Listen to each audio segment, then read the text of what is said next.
Hey, do you ever feel like you're always working, but you never seem to make the progress that you want to make? Whether you're a tech innovator, a seasoned professional, or a rising star entrepreneur, there's a hidden cost to prioritizing action over output, and it might be killing your business. Today, I want to pull back the curtain on what I believe is an output revolution that's changing the game for smart business owners. Stay tuned. Hang with me to the end here. I think this episode of Own the Exit could be the wake up call that your business needs.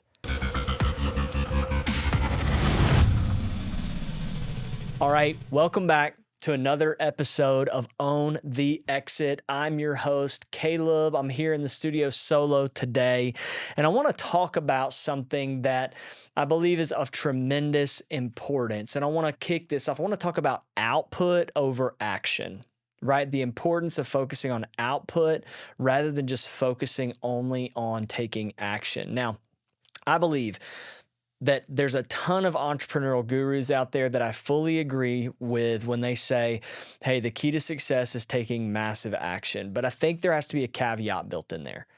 And I've experienced this and seen this in my own business and entrepreneurial journey. And that caveat is that you can't just take massive action. You have to actually take informed action and the right kinds of action. And that's where I believe that output over action is of tremendous importance and value. Now, I've got a good friend. I don't know if he listens to our podcast or not, but if he does, I'm going to highlight the fact that I disagree with him on a statement that he made a while back. He made this statement that if you believe that you're a king for long enough, then your surroundings will eventually become a palace. And I think that's wrong.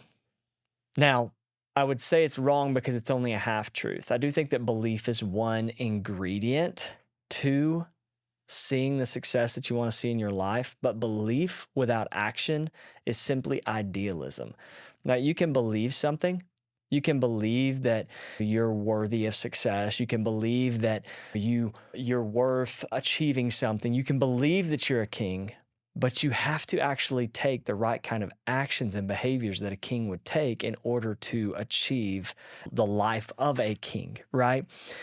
When my daughters were born, my little Isla, we adopted her. We got her 4 hours after she was born. They rolled her into the hospital room there, like I said, 4 hours after she was born.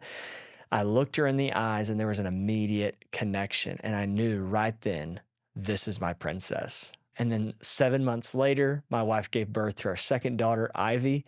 As soon as I looked her in the eyes and saw her for the first time, and she saw me moments after she was born, I knew this little girl is my princess. The same with my son. I didn't say he was my princess. I knew this is my guy. This is my prince. This is my king in the making. And ever since then, I've treated them as if their identity was that they are a princess or a prince.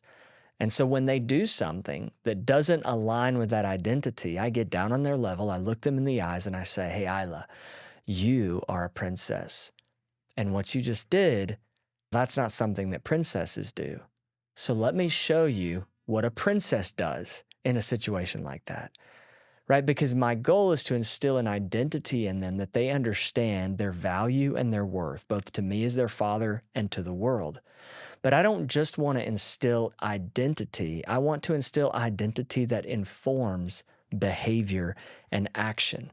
Because there are right behaviors and actions, and there are wrong ones.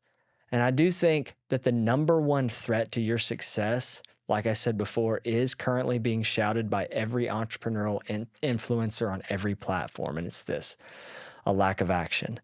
You have to take action. We all know that. You can't just believe and manifest something. You have to believe it and then you have to act on it. But there's a much more subtle threat to your success. And I think it's equally dangerous, if not more dangerous. It's far more deceptive. And I'd say that more entrepreneurs or people in general struggle with this, and they probably don't even realize it. And it's this: taking the wrong kinds of action. Call anybody right now. Pick up the phone. After you watch this episode, pick up the phone and do this. Call them and ask them, someone you hadn't talked to in a few weeks or a few months. Call them and ask them, hey, how have you been? 8 times out of 10, when I ask someone how they've been, when I've not talked to them in a while, they're like, oh man, I'm good. Just been busy. Everybody's busy, which means everybody's doing stuff. Everybody's taking action. I hear it all the time. It makes me think of the quote by Tony Robbins, like one of the GOATs, right? Success is doing what you want, when you want, where you want, with whom you want, as much as you want. Now, busyness, I would say, could easily be defined as the opposite of that, because busyness essentially is doing a bunch of stuff you don't really want to do at inconvenient times in places you'd rather not be, absent from the people you'd rather be with more than you want, right? No wonder most people aren't successful, because we try to achieve success by doing the opposite of what truly successful people do. And I think the worst part of busyness is that you feel like you're working hard, but you never get anything done. According to a research study published in the Harvard Business Review by Marcus Buckingham, who's the founder of StrengthsFinders, according to that study, the most successful business owners in America spend 80% or more of their time doing things that they love, enjoy, and are uniquely good at. Let me read that one more time. 80% or more of their time doing things they love, are uniquely good at, and that they actually enjoy. The most successful people in the world are most productive in activities that they enjoy doing. Catherine Nomura, who's an acclaimed author and business growth expert, calls this working within your unique ability. And she defines unique ability as the essence of what you love to do and what you do best. So how can I identify the most high value output activities to ensure that I'm spending 80% of my time within my unique ability? Dan Martell talks a lot about this as well, including in his book, Buy Back Your Time. He talks about doing an audit of your daily work and doing that for 2 full weeks, right? Identify in that audit everything that drains your energy and everything that has a lower output or is a lower output activity, and then let those tasks determine the job description of your next hire, right? The key to identifying highest output activities is really simple. Just pay attention. Just pay attention to the work that you're doing, and whether it energizes you or not, or if it excites you or not, or if it drains you and makes you brain dead. Just pay attention to how the work you're doing is impacting your overall business. Think this way. Ask yourself this question. If I only did this every day, how much money would I make? Or if I was to hire someone just to do this task that I'm doing right now, how much would I be willing to pay that person? If it is not a high value, a high dollar amount, then as a business owner, you need to find a way to offload that so you can give 80% of your time, effort, and energy to the things that are, number one, are going to energize and excite you, and number two, are going to have the highest output or highest impact, which is the best use of your time. Now, I'm a firm believer that there's an easy way to learn and there's a hard way to learn. And I'm not too proud to admit that I have learned a lot of lessons in business and in life the hard way. The easy way, I think, to learn is to learn from other people's failures. And the hard way to learn is to learn from your own failures. But either way of learning always leads to growth. So don't despise failures, don't despise mistakes. But if you can bypass certain mistakes and failures and jump straight to the head of the line by learning from other people's mistakes and failures, then your journey will have a lot less friction. So what I want to do is I want to give you 3 hard lessons that I've learned about maximizing output. Lesson number 1 that I had to learn the hard way was to get over myself. If I hate doing the thing, but I think I'm the only person who can do it as good as I can, then I need to get over myself. There's somebody out there somewhere who loves doing the thing that you hate. And if they love it, then statistically, odds are they're going to be better at it than you are. And I learned that the hard way, that I needed to stop allowing my pride to cripple my success. I needed to get over myself. And I would encourage you with that lesson. Get over yourself. The things that you hate doing, there's somebody out there that loves doing it, and chances are they're better at doing it than you are. Now, the second lesson that I had to learn the hard way was to filter my work my work related tasks, right, based on impact. I used to always just work on something because it felt important to me. But I quickly realized I couldn't see or measure the impact of those things that I was working on. And if I couldn't do that, then I was never going to be able to pinpoint where I actually needed to place my focus. So I got more intentional about tracking metrics and KPI, implemented an impact filter for every project. If I couldn't reasonably anticipate how a project or a task was going to impact those metrics, then it didn't need to be a priority for me. But once I was able to actually measure the results and filter my projects and tasks by impact, then I could prioritize my work based on output rather than being enslaved to the tyranny of the urgent or simply blindly prioritizing things based on how important something felt to me. And then that kind of leads to the third hard lesson. The third hard lesson I had to learn was to block time. It's real simple, real actionable, real practical. But I used to mostly just be driven in work by the winds of inspiration. If I was feeling something, then I'd just work on it, right? And I would assume there was this underlying assumption that my creative wind was some sort of indicator of that task being of high value or high importance. But then I'd have days where I wasn't feeling it at all. I couldn't get focused. I couldn't get inspired. I'd basically end up getting nothing done. And I would say on those days, man, it was a busy day, but at the end of the day, I had nothing to show for all the work that I'd done. But I learned that blocking out my time to work on specific tasks rather than bouncing around, it helped me to be a lot more productive. And it actually helped move the needle a lot more in my overall business. But the thing is, even if you get all three of those lessons right, there's still going to be obstacles to output that you have to overcome. And step one to, I think, overcoming those obstacles is being able to define them, being able to clearly define what are the obstacles to the output that I'm trying to achieve. Now, the most common ones that I see entrepreneurs struggle with are things like perfectionism, being a perfectionist, right? Sometimes the truth is good enough. I know that's not popular to say, but it's totally true. Now, I'm not encouraging you to be lazy or haphazard, but you can always tweak and optimize something later once you know whether it's working or not.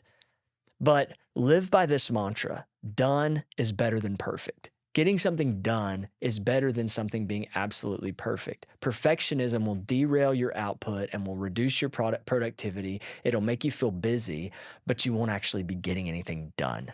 Number two is the fear of failure. As an entrepreneur, you've got to get fearless. But fearless does not mean denying the presence of fear. It means denying fear a position of influence in the actions that you choose to take. I would say that every single fear is based on the unknown. People aren't afraid of the dark. They're afraid of what they can't see because it's dark. People aren't afraid of public speaking. They're afraid of what other people will think about them when they do the public speaking. Every fear is rooted in the unknown. And the same is true with the fear of failure.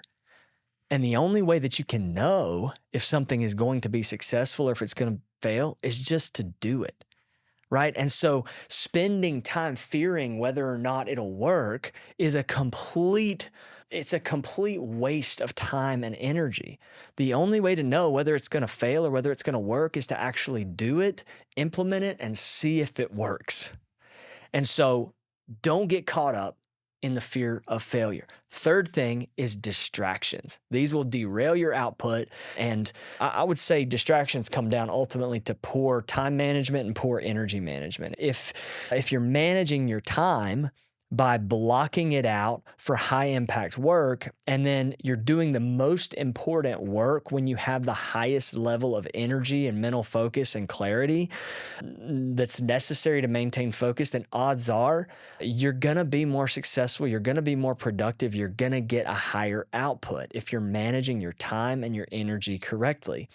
But also a couple things that I've learned to do over the years is just turn your phone on Do Not Disturb, right? It's a simple thing. Turn your phone on Do Not Disturb, close out every browser tab that's unrelated to the ones that are focused on the work that you're trying to get done right then. You can even use tools like, there's a couple called like Rescue Me or Focus Me or Freedom. These are tools that you can use for free or a small fee or whatever, that block your devices from being able to access other things other than the tasks that the specific things that are relevant to the task at hand. And you can designate a period of time that it'll block you from being able to access other like Facebook or Instagram or other things that you get distracted by, so that you don't end up venturing off into little bunny trails and wasting a bunch of time. And so if you can eliminate those distractions, manage your time by blocking, managing your energy by making sure that you're doing higher impact tasks earlier on in your day when you have the most mental fortitude, the most, clarity and focus, then you're going to set yourself up for a lot more success in terms of achieving output. Now, once you're able to master this and you've mastered an output focused work rhythm, then you can start to implement that as a culture into your team, your business, and your company. But how do you do that? Here's how I'm working to do that with my team. Number one is I communicate to my team based on desired outcomes. I'm not simply a task manager. I'm communicating big picture desired outcomes, and then I invite them to bring their genius to the table. One of the processes that we're implementing right now in our business, for example, is a clear project management template. When an idea becomes a project, we start with the end in mind by checking 5 boxes. Box number 1 is it has to have a defined, are we going to do this thing? Number 2, it has to have defined importance. Why is this important to our overall business? Number 3 is it has to have a defined ideal outcome. What does a completed project actually look like? Number 4, there has to be defined criteria for success. What things must be true in order for this project to be considered successful? And the last thing is it has to have defined timeline.